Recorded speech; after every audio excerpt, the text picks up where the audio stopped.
3 winning habits para umasenso. Una is magkaroon ng priority. Ito yung dapat alam natin yung mga uunahin natin gawin at importante para kahit na madistract na tayo sa hapon or mapagod na tayo, nagawa na natin yung importante. And then pangalawa, magbigay ng oras para matuto.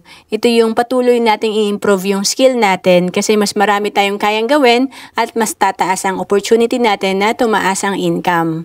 And pangatlo, maging committed sa iyong goal. Importante talaga consistent tayo sa ginagawa natin. Ito yung magkaroon tayo ng commitment. Halimbawa, kung target po makaipon, importante simulan mo to at gawin mo ng tuloy-tuloy.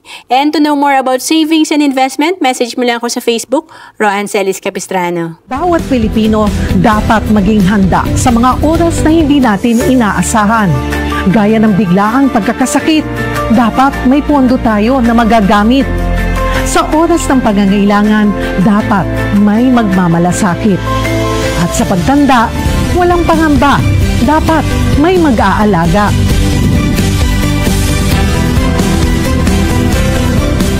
Ganyan mag-alaga ang Kaiser. Yan ang dapat. Ako po si Cheryl Posip.